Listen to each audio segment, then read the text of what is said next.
con un canto, que es el canto a Patanjali, porque la charla de hoy es de Patanjali, así que bueno, simplemente siéntense y disfruten de este canto. Dice así. Om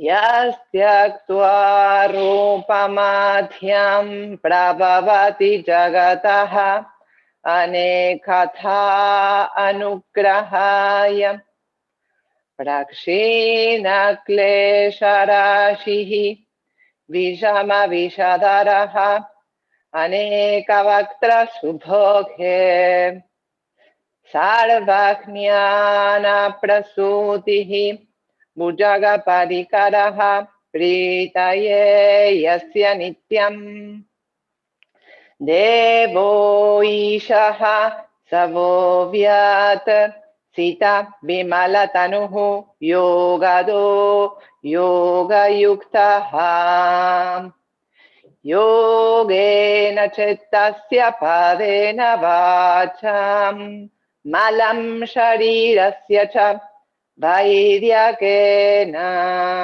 yopakarotam pravaram muninam patanjalim pranjaliranatosmi Abau purushakaram shankachakra siddharinam sahasra shirasam shvetam pranamami patanjalim Srimate Anantaya Nagarajaya Namo Namaha Patanjala Mahabhashya Charaka Pratisamskritaihi Manovakaya Doshanam Haratre Hayapataye Namaha Vashya Kritsutra Kritchapi Nirmalantam Surupinam Vyataram Shripate Nityam Patanjalim Namamyaham Om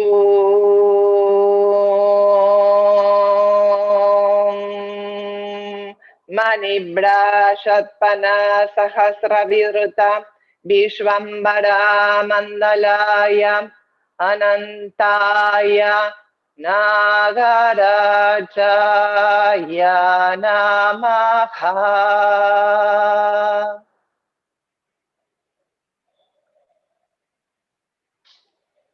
Respira profundo, cierra los ojos unos instantes. Deja que las vibraciones del canto de Patanjali, que es el referente de nuestro curso que hoy comienza con esta charla abierta, entren en vos, abriendo el centro de tu corazón, que es como se transmiten las enseñanzas del yoga, de maestro a discípulo, desde los viejos tiempos hasta la eternidad. Bienvenidos a todas y a todas a este encuentro de hoy. Bueno, estoy muy contenta en poder ofrecer hoy este encuentro abierto para la comunidad, para que conozcan un poco más profundamente qué es el yoga a través de Patanjali, que quizás uno como practicante y más como occidental conoce las asanas, que es lo primero que trabajamos, ¿no? Desde ese lugar, lo más externo, y realmente indagar en el mundo. Tengo a mi asistente que me está ayudando, sí, Gravela, una gran ayuda. Siempre ese trabajo es en equipo. Como les decía, entender por qué estoy practicando, cómo es mi práctica y qué fundamento hay atrás de esa práctica es un poquitito el objetivo del curso, Para los nuevos y los que no me conocen, yo soy Prema, directora y docente de la formación en yoga en La Higuera, y este curso lo estamos dando como un seminario dentro de la formación que está abierto a la comunidad. No necesitan ser profesores, ni necesitan ser expertos en yoga, sino simplemente querer conocer un poco más desde la filosofía, como les decía, que hay atrás de esa práctica. El encuentro de hoy es un encuentro en el cual vamos a conocer quién fue Patanjali, cuál es el lenguaje en el que está escrito el trabajo que vamos a estar leyendo, que son los sutras, la carpeta 2, y vamos a bucear un poquito en esto de qué es la filosofía, ¿no? Ese va a ser el sustento del encuentro de hoy. Y también tienen que saber que este encuentro está enmarcado en un curso que va a durar 2 meses. Entonces, los próximos 7 encuentros van a tener la profundidad de entrar carpeta por carpeta dentro de los sutras, sutras por sutra en la carpeta 2. Los vamos a desmenuzar, los vamos a cantar, si se animan algunos, que conozcan, y si no, simplemente escuchar y disfrutar del canto. Y vamos a ver palabra por palabra en sánscrito qué es lo que significa. ¿Sí? Vamos a ver todos los sutras de la carpeta 2. Ese va a ser el objetivo del curso que va a durar 2 meses. Entonces, hoy vamos a entrar, les voy a compartir pantalla. Les pido que si tienen dudas, escriban en el chat, ¿sí? Y al final vamos a hacer una sección de preguntas. Entonces ahí van a poder comentar o preguntar lo que quieran. Entonces, bueno, vamos a entrar en lo que es hoy nuestra primer clase. Bien, ¿se ve bien? Perfecto. Bien, entonces, aquí bajo esto. Bien, entonces, los Yoga Sutras de Patanjali, carpeta 2. Les voy a contar, que está acá en la fotito, es Patanjali, que dentro del yoga la simbología es muy, muy importante, y nada está hecho al azar, ¿se entiende? Entonces, está muy bueno tomarnos el tiempo de observar, que después lo vamos ahora a desmenuzar, la figura de Patanjali. Como ven, él está enroscado en una serpiente, que está 3 veces y media enroscada en sí misma. Esa es la base del cuerpo de Patanjali. Después tiene cuerpo de hombre, y arriba, si ven bien, tiene 4 serpientes que lo coronan. ¿Sí? Después las vamos a ir viendo. Acuérdense de este gráfico.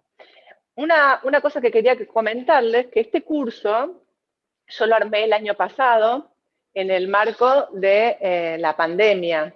Yo justo volvía de India en marzo, que terminé un posgrado que hice en yoga terapia en la fundación de Krishnamacharya, y bueno, nos cerraron a todos, como todo es de público conocimiento. Y bueno, la formación tuvo que pasar a ser online, que era una formación presencial. Y bueno, dentro del trabajo, que ya venía como trabajando con los sutras de Patanjali, con varios autores, me sentí que necesitaba bajar el trabajo al español, y bueno, lo empecé a hacer, empecé a escribir los sutras, y después me di cuenta que quería darlo como curso.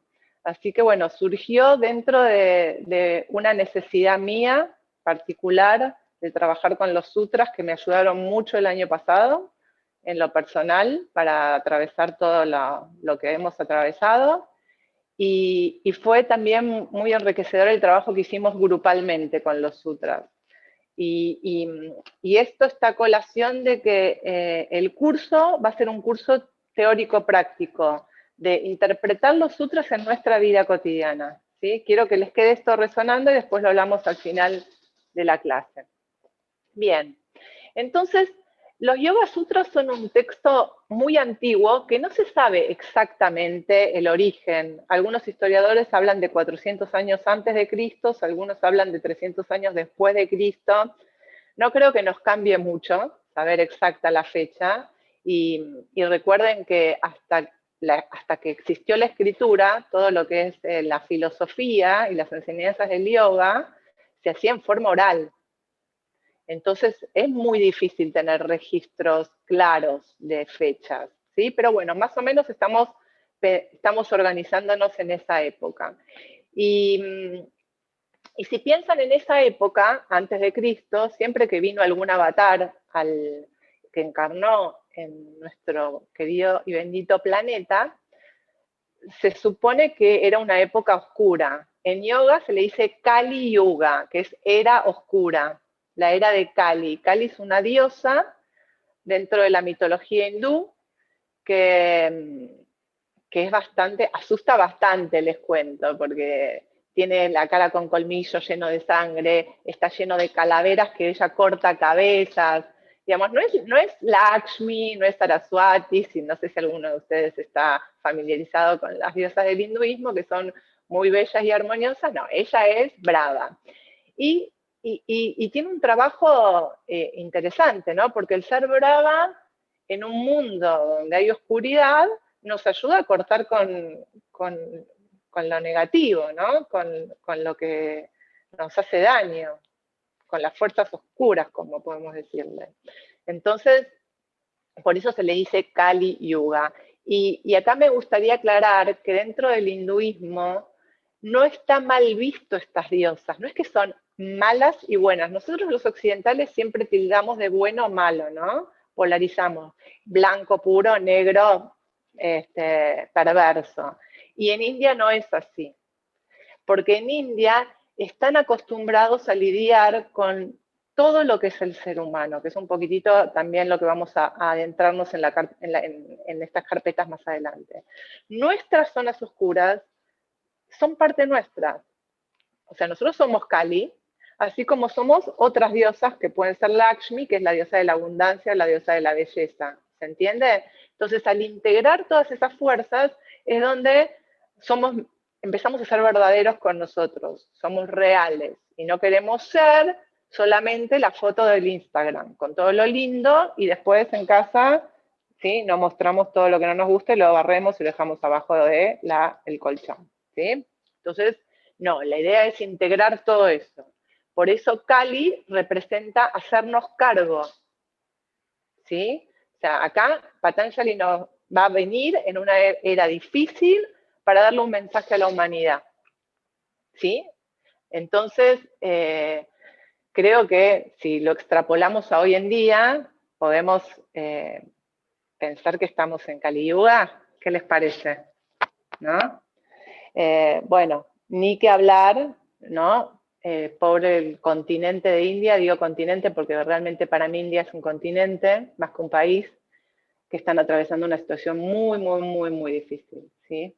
Nosotros también, pero ellos están pasándola demasiado mal. Entonces, bueno, la realidad es que Patanjali vino y él no inventó nada del yoga. Él era de una casta brahmánica. En India se dividen en castas y la casta brahmánica es la casta más alta, que es la de los sacerdotes y la que tiene el privilegio de la enseñanza, de bajar los contenidos que vienen directos de la divinidad. Entonces lo que él hizo fue sistematizar en 4 carpetas todo el contenido del yoga. Y ustedes me pueden preguntar, ¿y Prema, y cómo hizo eso? Bueno, él recogió durante toda su vida información de distintos discípulos que venían de distintos maestros, ¿sí? Y en base a eso fue organizando estas carpetas. O sea que el tratado de él, que son 195 aforismos, sutras es un sinónimo de aforismos, ¿sí? Que vamos a ver que es un lenguaje muy interesante. Tienen que ver con un trabajo realmente de conciencia de él, de haber atravesado a través de la experiencia con los distintos yogis de la India, más del norte de India, sus experiencias con el yoga, ¿sí? sea que él no inventó nada, sino que sistematizó lo que ya existía. Y lo escribió en carpeta justamente para que la humanidad pueda conocer y que se expanda, digamos. Hoy estamos estudiando esto porque Patanjali lo ha escrito. ¿Sí? ¿Se entiende? Entonces, bueno, es un gran legado. Patanjali en sánscrito significa el que viene de abajo, Pat con las manos suplicantes en forma de vasija, que es Anjali. ¿Vieron esta forma de Anjali Mudra? Bueno, entonces también a mí me gusta mucho sentir que cuando alguien viene, ¿no?, de abajo, quiere decir que no viene de arriba, no, ¿sí? No es un Dios, venimos de abajo, somos seres de la tierra y venimos a aprender, o sea, venimos con la idea de estar vacíos para aprender. ¿Mm? Bien, el mantra de Patanjali, yo acá les escribí una partecita del mantra que canté hoy, recién, y el significado, la traducción de este mantra es: saludo a Patanjali, el más alto de los visionarios, que nos ha dado los Yoga Sutras para eliminar de nuestras mentes toda imperfección. Se dice que reencarnó para purificar a la humanidad, disminuyendo sus sufrimientos. Kleshas, en sánscrito, representa el sufrimiento, que viene de klishta. La raíz de klishta es sufrimiento. Kleshas, la traducción literal, son nubes. ¿Y por qué las nubes nos dan sufrimiento? Porque no nos dejan ver la realidad, no nos dejan ver que detrás de las nubes hay un cielo con estrellas de noche, con luna o con sol. En realidad, no son en sí malas ni buenas. El gran problema es creer que esas nubes son el todo, y esa es la ignorancia que nos habla Patanjali, ¿sí? Entonces, cuando aprendemos a correr esas nubes, esos kleshas, vemos las cosas tal cual son. Entonces, Patanjali se dice que posee un antídoto a los venenos de la mente. Entonces ya pueden ir pensando, ¿se acuerdan la figura que les mostré al principio de la clase? Que tenía esas víboras que coronaban. Bueno, ahí podemos pensar también, ya vamos interpretando, porque lo que yo quiero es también que razonen todo lo que vamos viendo con las imágenes, porque el yoga se estudia mucho con los símbolos, ¿sí? Entonces, de esas muchas cabezas y capuchas, él nos va a traer 4 conocimientos, que son estas 4 carpetas, que en realidad lo que vamos a ir viendo es que estas 4 carpetas van a representar el estado mental de 4 alumnos. 4 alumnos que tienen 4 estados mentales distintos, desde el menos evolucionado al más evolucionado. Entonces, según cómo esté preparado cada alumno, va a indagar y va a trabajar en una carpeta distinta. Se supone que el más evolucionado ya ha pasado por el estadio de las primeras carpetas, ¿sí? Ese es el camino del que viene desde abajo y va hacia arriba. Muy bien. Si hay alguna duda, hasta acá me preguntan. Yo no sé, yo desde acá no veo si alguien escribe en el chat, ¿no? No, no hay nada. Bien. Entonces, vamos a ver cuáles son las características de los sutras. ¿Cómo es este lenguaje en el cual están escritos los Yoga Sutras? Entonces, esta palabrita me gusta mucho, que significa, en sánscrito, sutra significa hilo conductor que enmienda. ¿Vieron cuando uno teje o cose?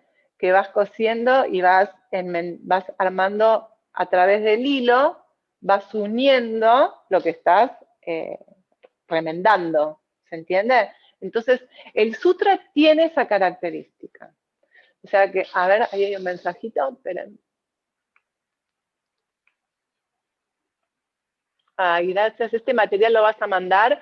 Miren, después les cuento, este material es para los que después queden en el curso, se les comparte el material, ¿sí? Entonces, hoy es una clase abierta y les estoy contando todo esto, pero los que después participen en el curso y se anotan, van a tener clase por clase cada uno de estos materiales que voy preparando.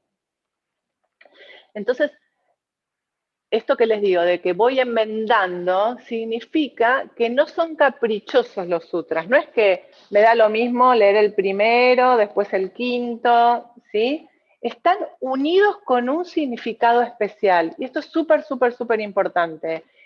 Y a veces están unidos, por ejemplo, no solamente un sutra con otro, con el que le antecede, con el que le va a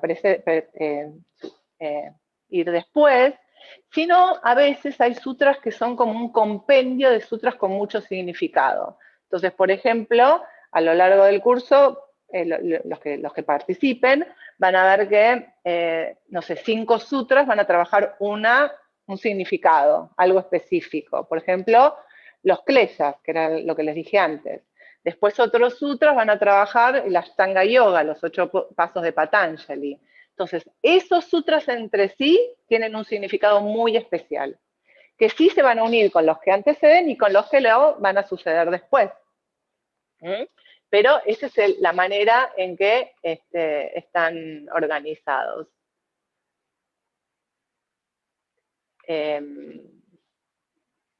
Bien. Sí, ahí, ahora les contesto esto y después voy a hacer un paréntesis así avanzo. Sí, las clases van a ser los mismos días durante todo el mes de mayo y junio. Son 8 clases en total, ¿sí? Mismo día y mismo horario. Bien, entonces vamos a ver estas características de los sutras.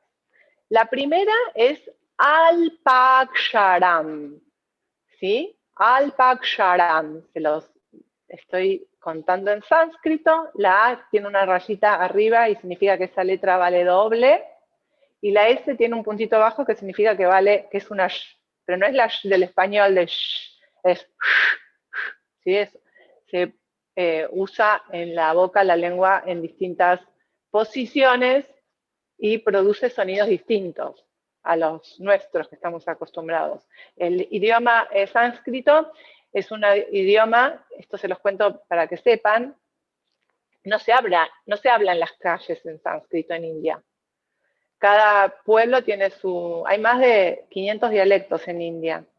Por ejemplo, en Chennai, donde yo estudié, se habla el tamil, es el idioma, y en el norte, por ejemplo, en la capital, en Delhi, se habla el hindi.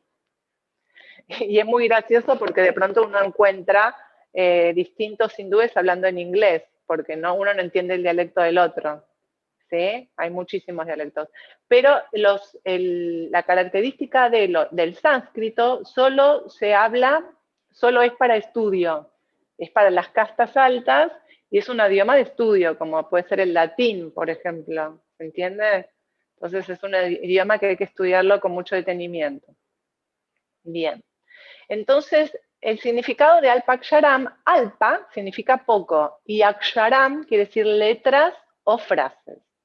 Entonces, esta primera característica de los sutras nos va a decir que hay un escaso número de palabras que van a tener un significado. Las enseñanzas van a ser vastas, pero va a ser un escaso número de palabras. Y si nos ponemos a pensar por qué escaso número de palabras, nos vamos a ir dando cuenta que el lenguaje de los sutras ya viene desde India, desde mucho antes, con otros tipos de los Brahma Sutras, la filosofía de Samkhya también habla con los sutras.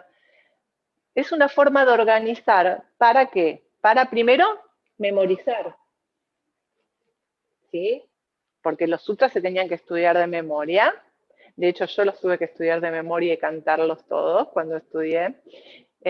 Y bueno, si el contenido es muy vasto, es mucho más difícil aprender. Entonces, en pocas palabras y concisas, después lo que voy a ir haciendo es como, ¿vieron las muñequitas esas, las mamushkas, que uno va abriendo, abriendo, abriendo? Bueno, entonces, a través de esas palabritas uno va abriendo, abriendo, abriendo y va interpretando ese significado. ¿Qué es lo que quieren decir estas palabritas? Bien. Segundo punto, ¿qué otras características tienen los sutras? Asandigam. La H en sánscrito es aspirada, no es muda como nosotros en el español. Entonces, asandigam, aspiro hacia adentro. Quiere decir libre de ambigüedades. O sea, está lleno de significado y es un tópico preciso. Por ejemplo, Patanjali nos va a hablar de un concepto, nos habla hasta la médula de ese concepto, ¿se entiende? Nos va a hablar claro, porque él es un práctico, él va a hablar de la vida de los yoginis y de cómo practicar el yoga. Entonces, va concisamente a los temas, ¿sí? No es que esto puede ser así o esto puede ser así, no, esto es de esta manera. Y a veces lo nombra en un sutra y después pasa un tiempo y lo retoma en otro sutra y lo afianza. ¿Y eso por qué también? Vamos a ir desmenuzándolo. Porque el practicante que estudia necesita un tiempo para digerir ciertos conceptos. Entonces a veces nos introducen algo y vamos de lleno ahí, entramos y lo cerramos y lo unimos con los siguientes, y a veces queda como en un punto suspensivo, lo retomo acá, más adelante, cuando vengan otros conceptos y los podamos seguir integrando. Bien, tercer punto, Saravat. Saravat. Sara es esencia. Vamos a ver que los sutras están impregnados de significado. Cuanto más vamos a meditar en ellos, más se nos van a revelar a nosotros, ¿sí? Entonces, los conceptos son presentados sin desvíos, yendo directamente al corazón del asunto que vamos a tratar. Entonces, eso que Patanjali nos está contando sin ambigüedades, tiene una esencia y un significado claro. Ahora, esa esencia y ese significado tiene distintos niveles de entendimiento según la mente, el estado de mente que tenga el practicante. Otra cosa interesante del idioma sánscrito es que la palabra mente en sánscrito tiene distintas acepciones. Nosotros en español decimos mente, no existe otra, ¿sí? Y aparte la separamos de las emociones. Para lo que es la filosofía de India, la mente puede ser manas, que es la mente que está ligada a los sentidos, que es la que capta el mundo externo, ¿sí? Que no tiene una inteligencia en sí. Está la mente chitta, que es la mente unida al corazón, la mente pratyaya, que es la mente con más inteligencia. Entonces, hay distintas categorías de mente según la evolución del yogini. Y eso también es muy importante. Entonces, la esencia y el significado que capte la mente de Manas va a ser distinta de la que capte la mente de Chitta. ¿Por qué? Porque Manas solamente capta información básica y no la procesa. No tiene la capacidad de procesar. En cambio, la mente de Chitta une al corazón. Entonces percibe con las emociones lo que está captando. Y la mente de Pratyaya, todavía que va un pasito más, une al corazón con la mente, con la inteligencia superior, con Buddhi, el intelecto superior. Entonces ahí, bueno, vamos todavía por más. ¿Sí? ¿Esto qué quiere decir? Que hoy empezamos el curso de los sutras, los leemos y vamos a captar ciertas enseñanzas. Algunas de las chicas que están acá ya estuvieron el año pasado conmigo, así que van a captar este año distinto que el año pasado, y seguramente en 2 o 3 años, si lo vuelven a hacer, captarán otras cosas. ¿Sí? ¿Se entiende? Esa es la realidad. Y eso nos pasa siempre, no solo con los sutras, ¿no? Cuando leemos un libro y vamos evolucionando y siempre tenemos otra visión de lo que leemos, ¿sí? ¿No les pasa eso? ¿Mm? Bien, entonces este fue nuestro tercer punto. Vamos al cuarto, Vishvato Mukham. Vishvato Mukham. Vishva es múltiple y universal. Y Mukham es cara. Entonces, esta enseñanza es universal porque se aplica a todos y en todos los tiempos. A mí este cuarto punto, la verdad que me encanta y creo que tiene mucho que ver con la apertura de todo el universo, ¿no? Si no saben, y para los que saben recuerden, que el yoga en la antigüedad se enseñaba solamente a la casta alta de los brahmanes. Solamente a los hindúes de la casta alta. ¿Sí? Muy poquitita gente podía tener acceso a esta sabiduría. Estaba reservada para unos privilegiados. ¿Qué pasó? Con la apertura del mundo, ¿sí? Lo que fue la globalización, los occidentes empezaron a llegar a India, y de hecho Krishnamacharya, ¿sí? que fue un gran maestro del sur de India, donde yo estudié, en la escuela de él, yo estudié con el nieto de él, con Kaustuv, de Sikachar, les voy a mostrar, de Sikachar escribió una de las versiones de los Yoga Sutras. Bueno, no estoy compartiendo pantalla, no me van a ver después les muestro. Krishnamacharya, como les decía, en su juventud y en su adultez primera, él solamente le daba clases a la casta alta de los brahmanes. Y en un momento vino una mujer a verlo, occidental, que seguramente todos ustedes la conocen, que vivió en Argentina. A ver si alguno se dice el nombre, se puede desmutear o... Indra Devi. Sí, Gaby. Excelente. Bueno, él fue el maestro de Indra Devi. Y bueno, al principio no le quería dar clase, porque no le quería dar clase a las mujeres. Pero no es porque él no quisiera, no es una costumbre de India. O sea, nosotros nos tenemos que situar en un continente, como les digo, con también muchas limitaciones. Y occidental. Así que bueno, imagínense hoy que nosotros estamos cada uno en sus hogares estudiando y viendo los sutras, y esto les cuento que fue el siglo pasado, fin de 1900, ¿no? Cuando empezó a abrirse esto. Es muy poquito tiempo, muy poquito, y en muy poquito tiempo se hizo muchísimo. A mí realmente me impresiona. Entonces, este lenguaje de los sutras, que es múltiple y que es universal, Patanjali ya nos estaba diciendo, ¿no? Como, bueno, es para todo el mundo, no necesitan ser hindúes. No es para una religión, es para toda la humanidad. Es para toda la humanidad. O sea, vos no necesitas ser agnóstico o ser de una religión para traer los sutras a tu vida, ¿sí? Porque está abierto a toda la humanidad. Y el quinto sutra nos habla de, la quinta característica de los sutras nos habla de astopyam. Asti es como es, ¿sí? No es una teoría abstracta lo que nos está legando Patanjali, sino que posee actos tangibles y experiencias verificadas por muchas generaciones de yoginis que lo precedieron por centurias. Esto que les contaba al principio. Es un conocimiento que está bien asentado.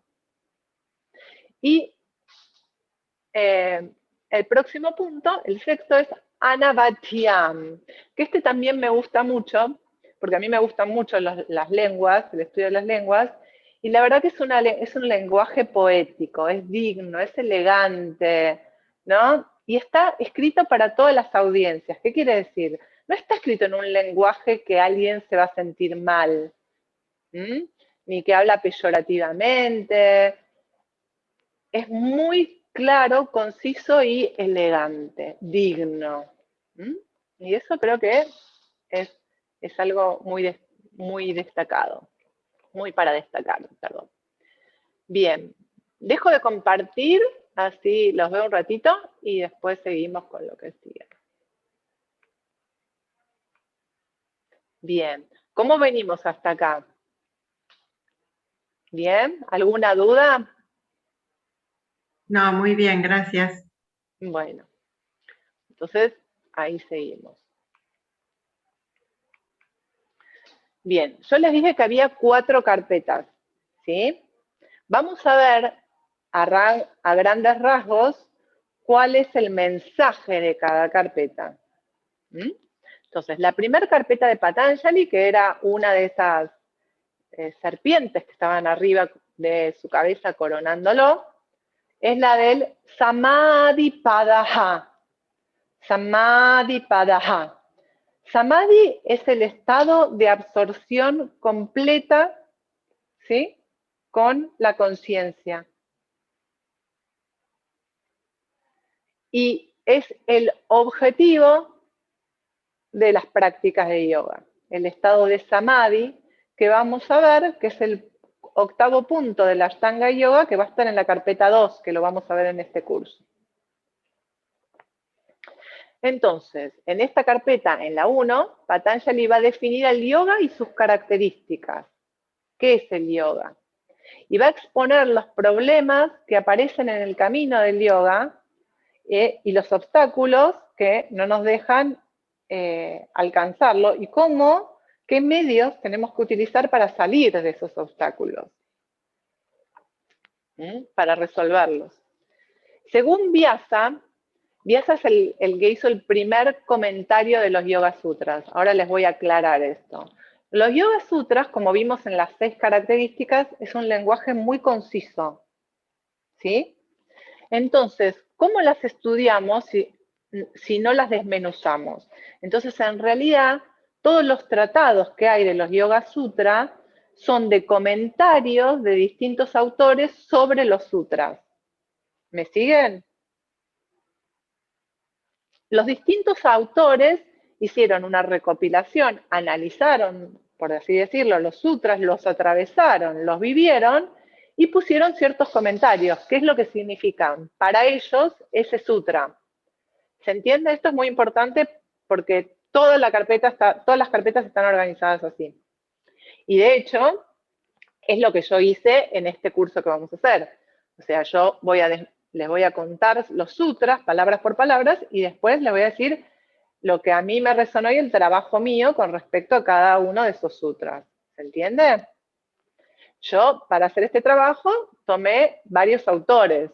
Tengo 4 autores que leí los sutras porque realmente, según dónde viva el autor, de qué podemos llamarlo secta, sea si son más shivaitas, más vaishnavas, cambia muchísimo el enfoque que le dan al sutra.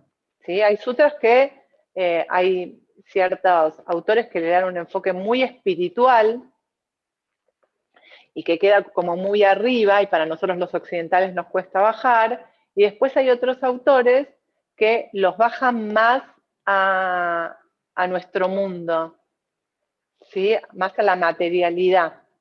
Entonces, bueno, yo fui haciendo como un mix de lo que realmente sentía que a mí me servía y que podía ser y que les iba a servir a mis alumnos y futuros alumnos para trabajar, porque les vuelvo a decir, el objetivo del curso es pasarlo por nuestras vidas, que sea un acompañamiento en estos momentos de encierro y de pandemia. Entonces, si yo lo leo y me queda en la cabeza boyando y dando vueltas y no lo puedo interpretar y no lo puedo ver en mí, no estaría funcionando para el objetivo que yo quiero darle al curso, ¿sí? Vyasa fue el primer comentador de los Yoga Sutras, o sea, el primer tratado de Patanjali es a través de Vyasa. Y hay hasta bastantes escuelas que dicen que Vyasa y Patanjali son el mismo. Tienen los que, es como Boca y River, ¿sí? O la grieta. Están los que dicen, no, Vyasa es aparte, no tiene nada que ver con Patanjali, no es la misma persona, y otros que dicen que sí, que es la misma persona, pero que no quiso decir que es el mismo, ¿sí? No importa, a nosotros no nos cambia, pero bueno, les cuento a modo de anécdota, esto sucede mucho en el ámbito intelectual de la filosofía, ¿no? Bien, entonces, según Vyasa, que les decía, que es el primero y uno de los más grandes de los comentadores de los Yoga Sutras, este capítulo está dirigido a los buscadores. Los buscadores vamos a ponerle a los que buscan el conocimiento, ¿sí? A los buscadores que ya poseen una mente más estable, capaces de dirigir la atención a un objeto sin distracciones. O sea que es una carpeta para practicantes que ya vienen en el camino del yoga trabajándose un rato y están avanzados. Digamos, no es para los que recién comienzan. Cuando nos habla esta carpeta es cuando realmente nos ponemos a trabajar con esta carpeta, no que la leamos, ¿sí? Es para ponernos a trabajar con esta carpeta. O sea que la carpeta 1 sería un alumno más avanzado. Pongámosle grado 2. ¿Sí? Pero es la primera carpeta. Entonces, el campo de estudio de esta carpeta es la mente, chitta. Les conté antes que chitta es la mente ligada al corazón. También habla de la práctica, abhyasa, y el desapego, vairagya. La fe y la voluntad, shraddha. Y por último, el camino al yoga devocional, Ishvara, o el yoga de Bhakti. Bhakti yoga es el yoga de la devoción. Entonces, en el camino se van a presentar obstáculos, que son los antarayas, a los cuales Patanjali va a ofrecer distintas soluciones. Al restablecerse las facultades mentales de claridad, el yogi va a obtener poderes ilimitados, que nosotros los llamamos siddhis, a los poderes que generan los yogis a través de la práctica, de entendimiento para poder alcanzar el nirvana samadhi. ¿Se acuerdan samadhi, la palabrita que hablé al principio, que era el estado de completa absorción con la conciencia? Bueno, nirvana samadhi es la unión con lo divino, el estado más alto de samadhi. Hay distintos estados de samadhi que se hablan en esta carpeta, y nirvana samadhi significa el estado que no tiene semilla, es el estado más avanzado. Y esta carpeta está compuesta por 51 aforismos, ¿sí? Entonces, esta carpeta no es foco de la atención de nuestro curso, pero sí tenemos que saber que es como el objetivo donde vamos a ir después, al trabajar con nuestra mente. Porque esto también, quizás para algunos de ustedes es una novedad, que Patanjali habla del yoga a través de la mente. Nosotros vamos a trabajar con la mente, no con el cuerpo. No vamos a hablar de asanas, si bien vamos a hablar algo de asanas, va a ser como una apoyatura para trabajar con nuestra mente, ¿sí? Y esto es muy importante a tener en cuenta. Bien, ¿hay alguna duda de esta carpeta?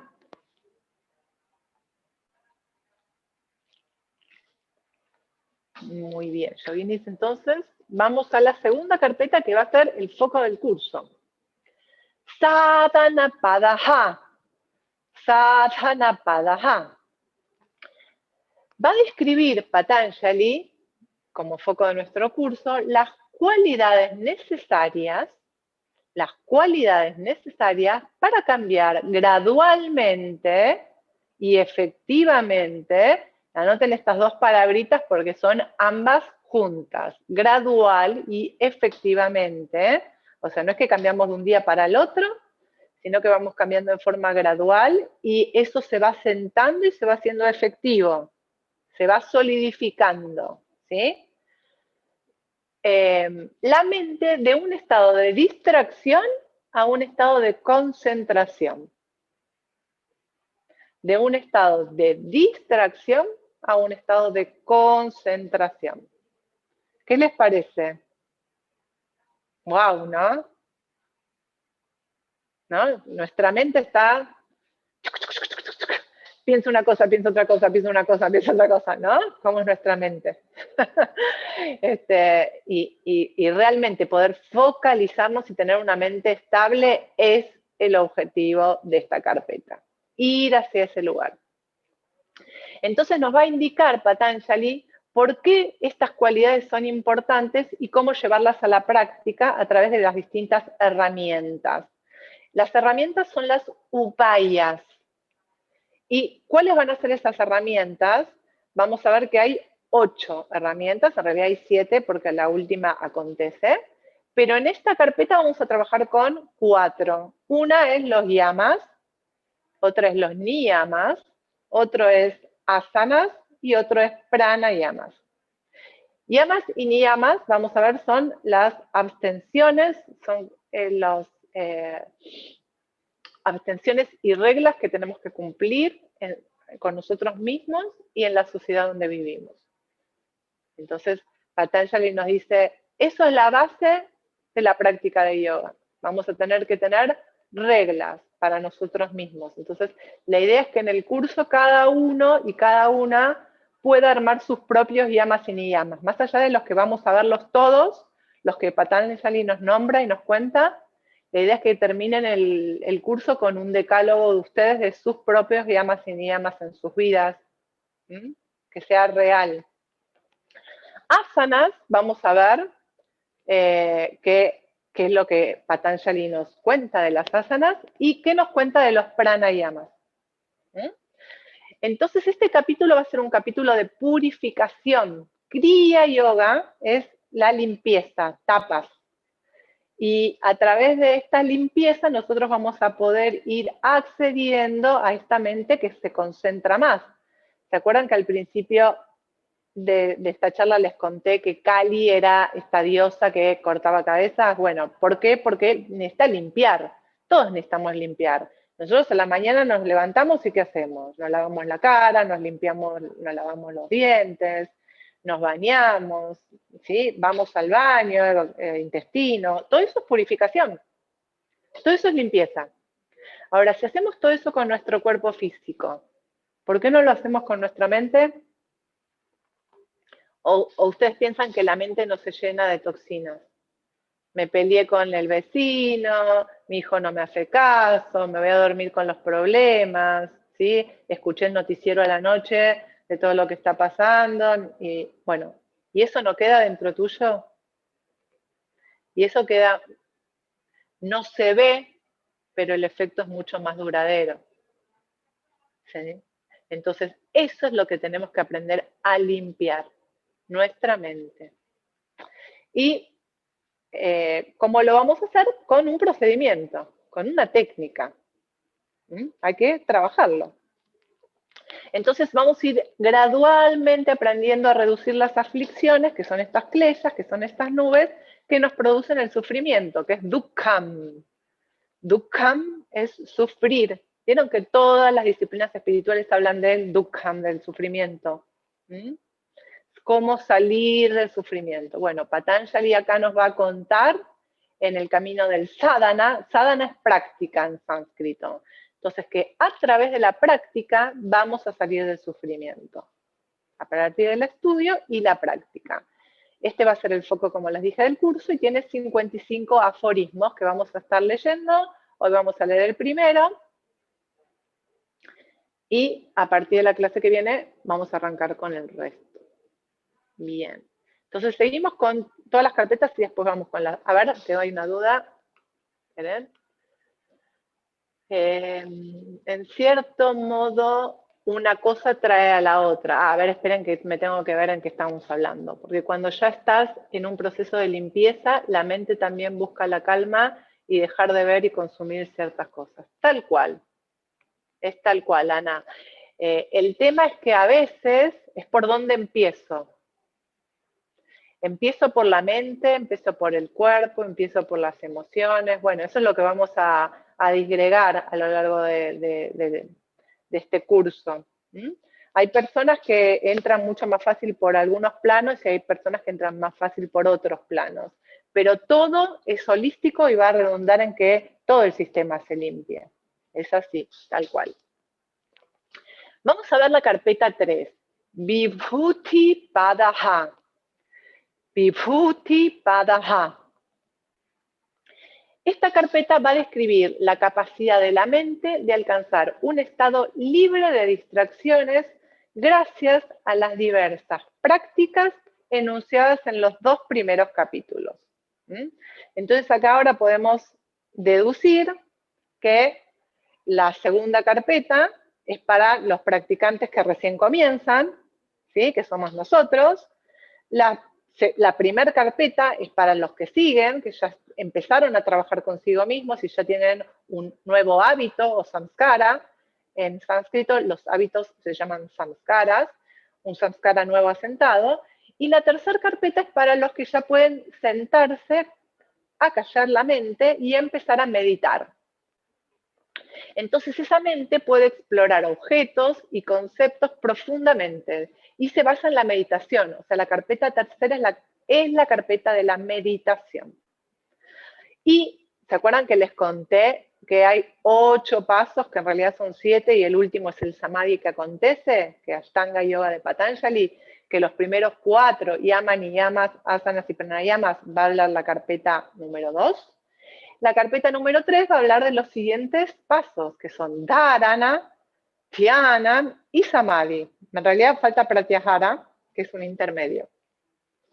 Pratyahara es el control de los sentidos, que quiere decir que nosotros para poder meditar a la mente manas, ¿te acordás que te dije que la mente manas es la que está expuesta al afuera? Esa mente tenemos que decirle, bueno, retrae los sentidos, porque si vos vas a estar mirando o vas a estar escuchando la conversación del vecino, no te vas a poder concentrar en meditar, ¿sí?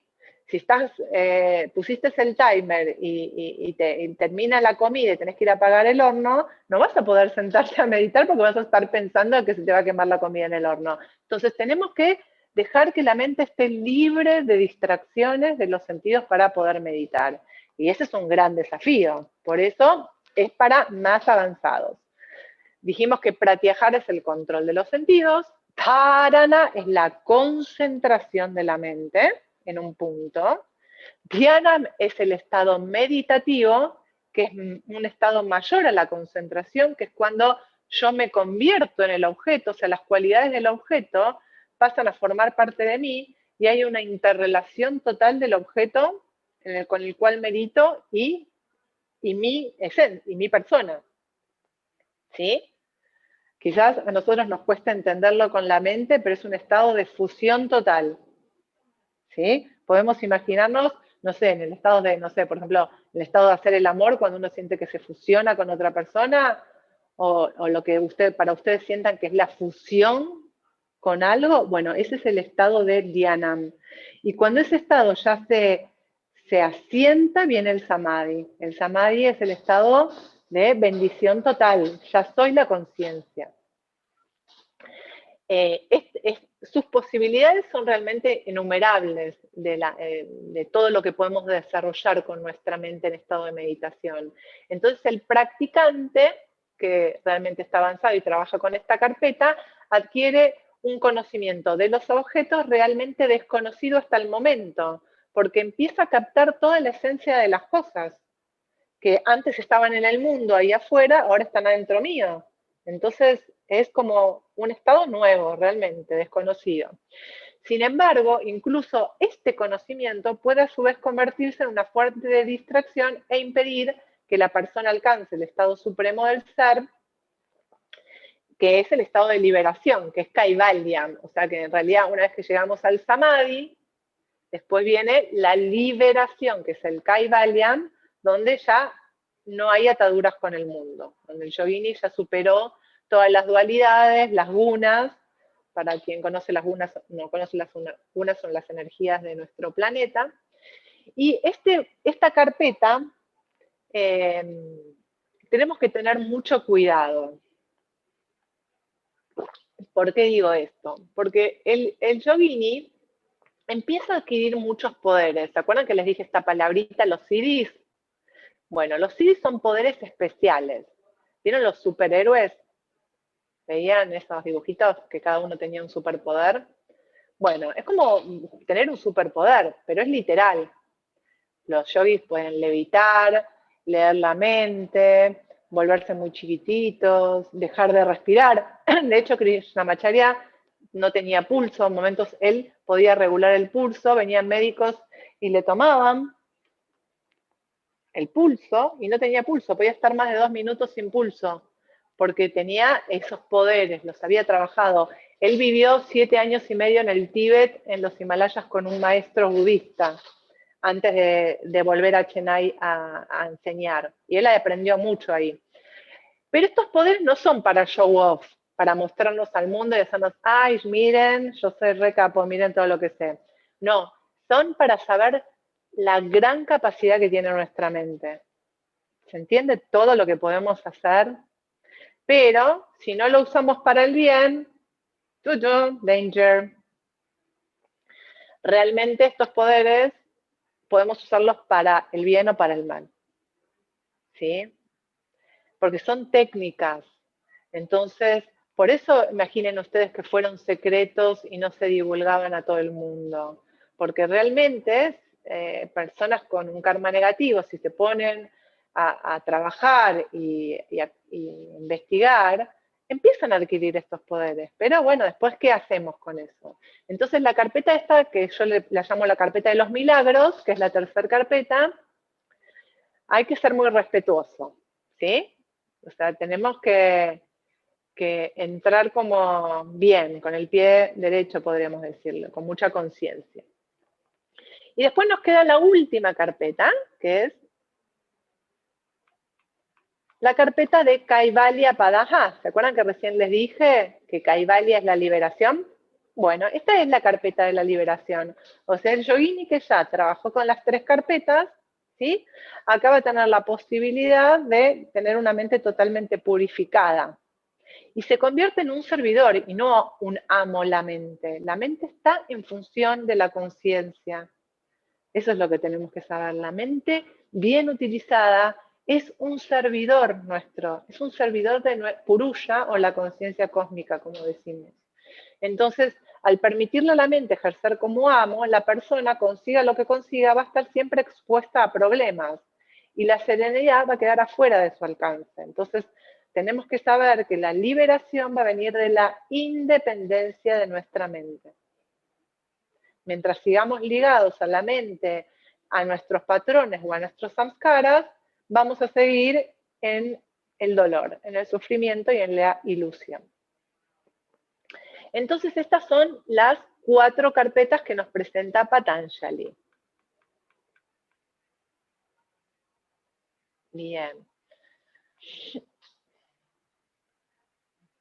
¿Hay alguna duda, lo que quieran compartir? Vamos, si no, a entrar en el primer sutra de la carpeta 2, que es la carpeta que vamos a trabajar nosotros. Y los sutras tienen esta forma. Esperen que voy a dejar de compartir, así primero les muestro. Ahí va, ahí me ven, ¿no? Bien, este es uno de los sutras, que es el de Sikachar, que es lo escribió el hijo de Krishnamacharya. Esta versión está en español, y a los que nosotros lo tenemos escaneados, los que vengan al curso lo van a tener esta versión de los sutras, pero también pueden conseguirse el libro, por ejemplo. Esta versión, que se llama, es en inglés, el Liberating Isolation, es de Franz Moore, que fue un discípulo de Sikachar, y es una versión muy linda, es en inglés, pero es muy práctica, por ejemplo. Esta otra versión es de un americano que se llama Charles Johnson, que es una versión mucho más espiritual, ¿sí? No es tan bajada a la tierra. Entonces, como para que sepan que cada libro tiene su forma de ser, pero todos trabajan con esta, les voy a abrir uno para que vean, voy a acercar, con un sutra, está siempre primero en sánscrito, después la traducción al español y después está el comentario. ¿Sí? Esa es la forma en que están organizados los sutras. Entonces, vuelvo a compartirles la pantalla. Yo lo organicé de la misma manera. Cada uno de los sutras está la carpeta y el número del sutra, en este caso el 2.1, el texto en sánscrito, el texto al traducido en la traducción, y después, palabra por palabra, que vamos a ver hoy el primero, ¿sí? Palabra por palabra, qué significa cada uno, y la interpretación. Se los voy a cantar, porque los sutras se trabajan cantados, ¿sí? Así que el sutra 2.1 nos dice así. Tapaha swadhyaya ishvara pranidhanani kriya yoga. Bien. Entonces Patanjali nos cuenta. Kriya Yoga es el camino de la acción. Kriya Yoga es el camino de la acción. ¿Y en qué consiste? En la autodisciplina, en el estudio y la dedicación al Señor. Vamos a ver palabrita por palabrita. Tapaha. Tapaha, la traducción. Ustedes, otra cosita que les quiero aclarar, las traducciones a veces son medias complejas porque hay algunas palabras en sánscrito que no tienen el mismo significado en todos los contextos. Varía el significado según de qué esté hablando, ¿sí? Y después también, a veces la traducción, muchas traducciones son del sánscrito al inglés y después del inglés al español, y también ocurre que a veces no son exactas las traducciones, porque el lenguaje del sánscrito es muy vasto y a veces no representa una sola palabra nuestra, del español o del inglés, ¿sí? Bueno, tapajá es calor, purificación, vigor, ascetismo o peregrinación. Les puse distintas acepciones como para que tengan esta variedad que significa tapajá. Pero lo que sí sabemos es que cuando hay calor hay transformación, ¿sí? Sin fuego no hay transformación. De los elementos de la naturaleza, el único que transforma es el fuego. ¿Y cómo conseguimos el fuego? A través de la práctica interna, porque habla del fuego interno, no del fuego de prender la calefacción. ¿Sí? Entonces tenemos que prender la calefacción interna para cocinar nuestra mente, nuestras emociones.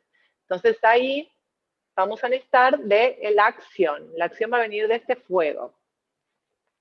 La segunda palabrita es swadhyaya, swadhyaya.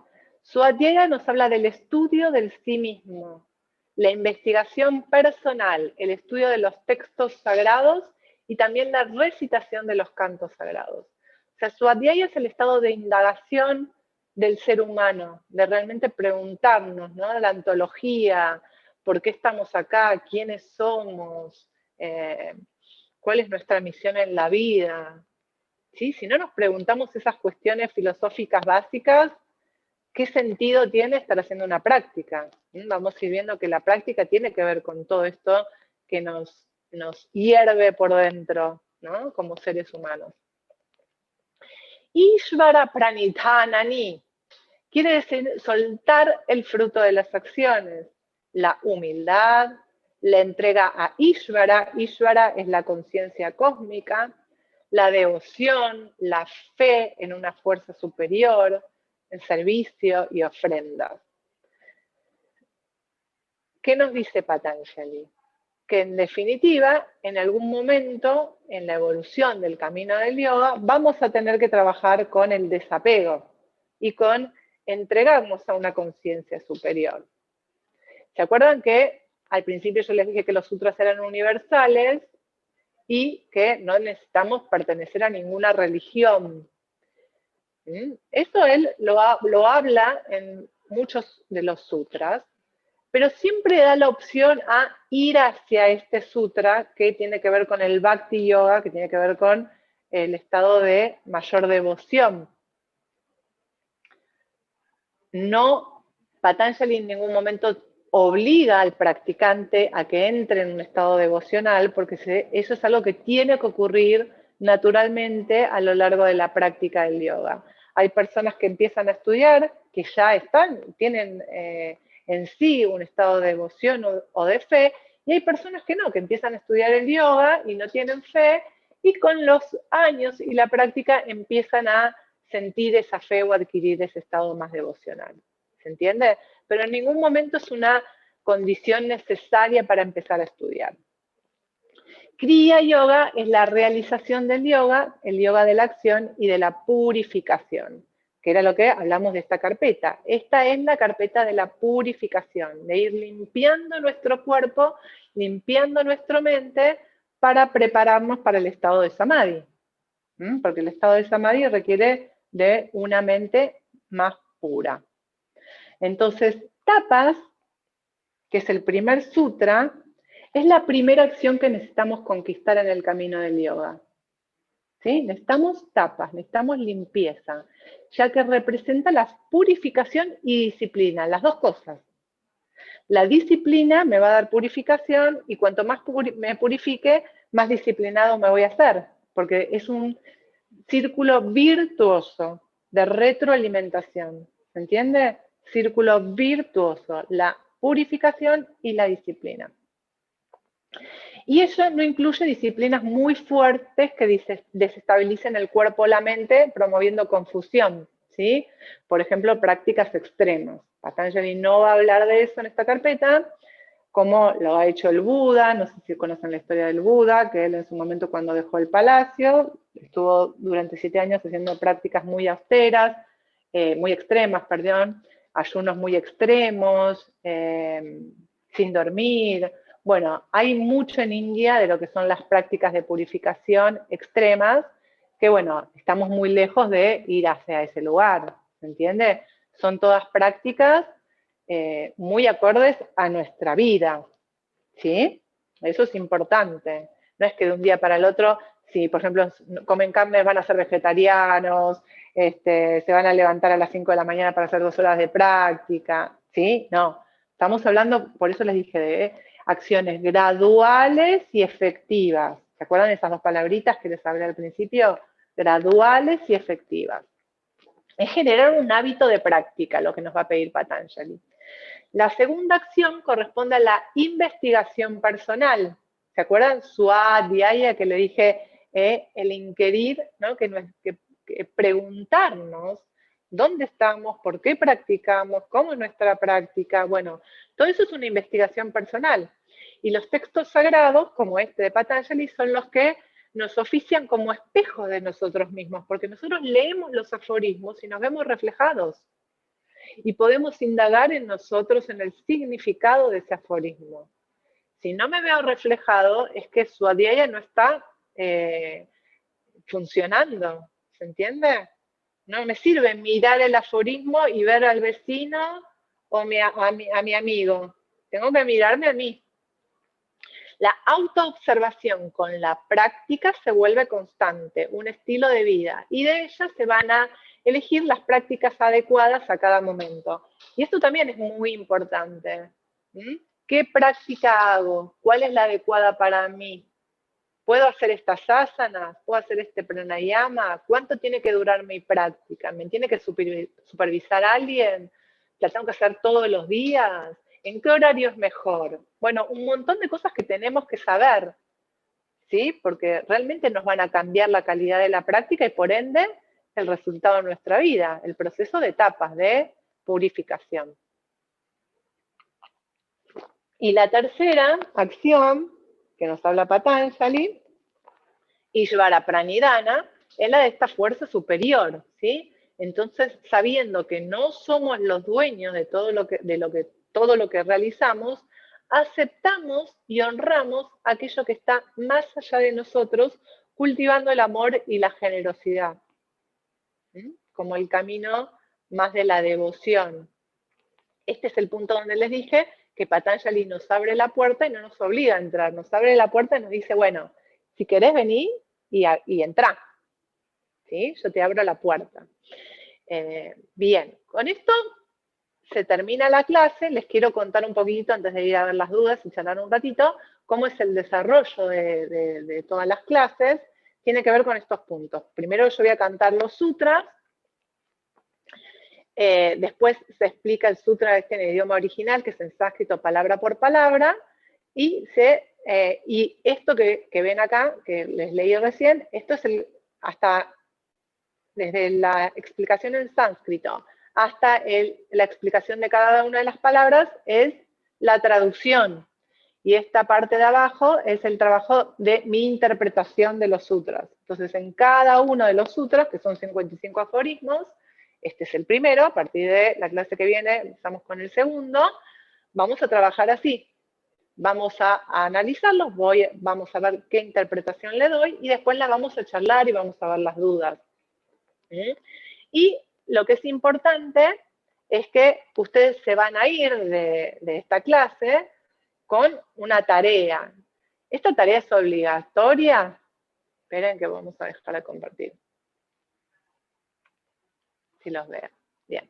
¿Esta tarea es obligatoria? No es obligatoria, pero está buenísimo que la hagan, porque la idea es que les quede resonando en la semana los sutras que hemos visto. ¿Qué me significaron estos sutras? ¿Qué entiendo? ¿Qué me movilizaron? Cualquier cosa que sientan realmente que les sirve. Entonces abrimos la clase siguiente con, no va a dar quizás lugar para que todos hablen, pero sí para que algunos puedan contar qué que han aprendido, que les dejó los sutras durante la semana. Está muy bueno llevar un diario de los sutras. Hola Nati, ahí te veo.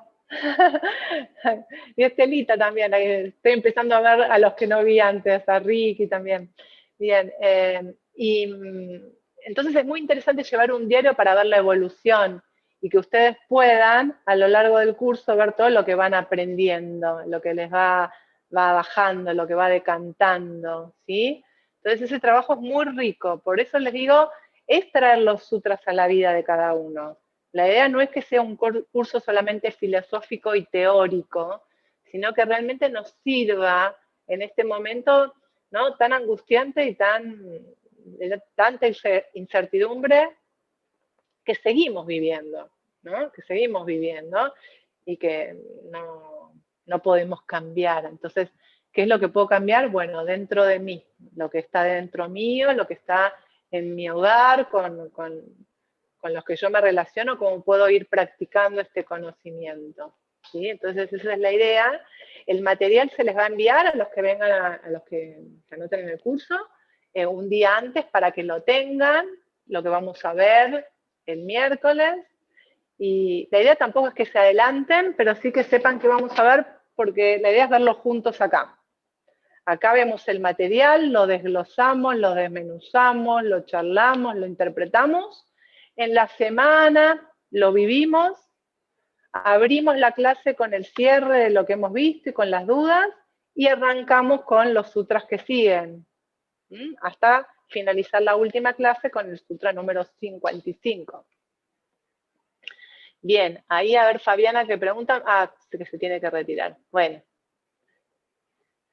muy bien. Bien, entonces ahora los minutitos que nos quedan los escucho, si tienen dudas, quieren compartir algo.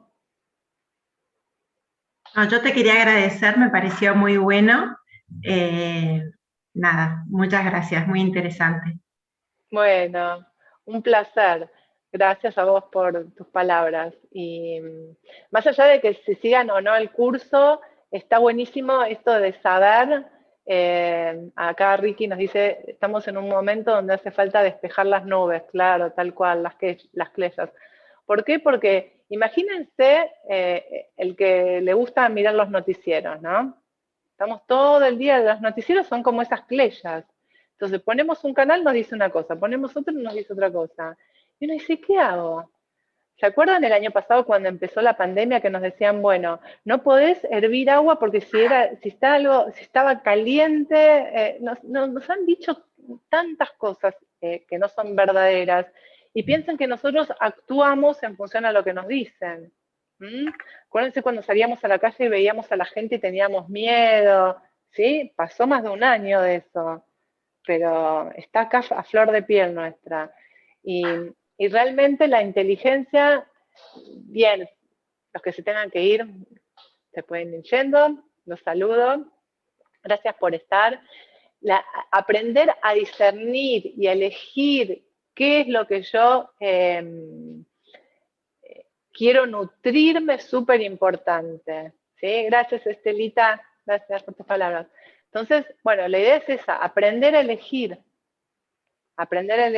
y a correr esas nubes, tal cual. Creo que eso es uno de los grandes desafíos del curso y como les decía, más allá del curso en sí, que tiene este lugar de trabajar a través de la práctica y que podamos encontrar a través de nuestra práctica un camino de evolución como seres humanos, que también sepan esto más allá de que practiquen o no, y que el yoga es mucho más que una disciplina física. Es mucho más. Es una disciplina espiritual.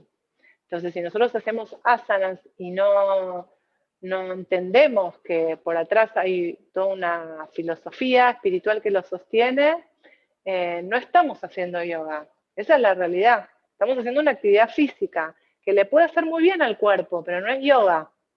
Y eso tenemos que saberlo. Para hacer yoga tenemos que trabajar con la respiración, tenemos que incorporar la filosofía y tenemos que ir armando una práctica acorde a nosotros mismos, a nuestro cuerpo, a nuestra mente, a nuestra edad, a nuestra condición. Un montón de situaciones definen qué tipo de práctica es la adecuada para cada uno. ¿sí? En India las prácticas se daban de maestro a discípulo, no existían las prácticas grupales generalizadas que nosotros estamos acostumbrados acá en Occidente. Cada persona venía y el maestro le daba una práctica, ¿sí? Y bueno, nosotros estamos muy lejos de eso y es hacia donde más tenemos que apuntar, porque es terapéutico el yoga. Entonces, no podemos pretender que en una clase general, que se dan consignas generales a todos, que somos todos distintos, podamos trabajar lo individual, lo terapéutico. ¿Sí? ¿Se entiende? No es que esté en contra de las clases de yoga masivas, pero no son para todo el mundo y tienen estas restricciones. Porque yo estoy en la clase y veo al otro que está haciendo y que llega a la postura y yo no llego. Y bueno, ocurren un montón de situaciones que seguro varios de ustedes han vivido. A ver si hay más preguntas. Cuidar la mente, dice Ricky, es cierto, tener en cuenta la no toxicidad que se impregna sin querer. Saber que acompañar a los que nos rodean, exactamente. Sí, porque en realidad vamos a ver que todo el proceso es llevar conciencia a nuestra mente. Entonces empezamos a darnos cuenta de lo que pensamos, porque cuando somos inconscientes pensamos y no nos damos cuenta de lo que pensamos. ¿Sí? Es como que actuamos como robots, vamos por la vida, nos lleva nuestro karma, diría Patanjali. Entonces, cuando empezamos a tener conciencia de lo que pensamos, elegimos. ¿Quiero pensar esto o no? ¿No? Nos empezamos a ser responsables. Y es otra palabrita que me gusta mucho y tiene que ver con la evolución. Si yo quiero crecer, me tengo que hacer responsable. Entonces, yo no puedo echarle la culpa, ¿no?, a mi familia, porque esto o al otro. No, no hay nadie que tenga culpa, sino que, bueno, esto es lo que soy, esto es lo que tengo y cómo trabajo con esto. Ese es el verdadero desafío, de vernos a nosotros mismos. Por eso cada sutra nos refleja algo de nosotros. Y lo tenemos que pasar por nosotros. Si no, como que seguimos mirando la pantalla de la tele, ¿sí? A ver, Ani nos dice, esta parte de la filosófica se puede introducir, a ver, en una clase de yoga, además de asanas y pranayamas, por supuesto, sí, sí. Filosofía debería estar en cada clase, debería haber como un metamensaje, quizás a veces no explícitamente, ¿no? Pero a veces como metamensajes, los profes de yoga van llevando este lugar a los practicantes. Sí, por supuesto que tiene que estar, exactamente. Muy buena pregunta.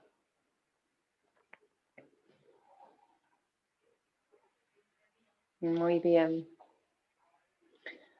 Bien, entonces, si no hay más preguntas, me gustaría cerrar la clase con el cierre del canto de Patanjali, que nos quedemos con esa energía. Entonces voy a volverles a compartir solamente la partecita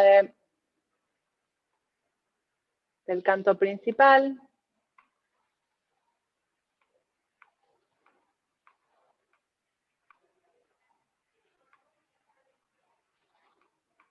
Que dice acá. Agradeciéndole a Patanjali toda esta sabiduría, le cantamos. Yogena cettasya padena vacham malam sharirasya cha vaidyakena yopakarotam pravaram muninam patanjalim pranjaliranatosmi. Bien, Yogini, muchas gracias a todos por estar presentes hoy. Gracias por compartir sus intereses por la filosofía. Y bueno, los que estén interesados, ya saben, se pueden anotar y nos veremos la semana que viene. Namaste.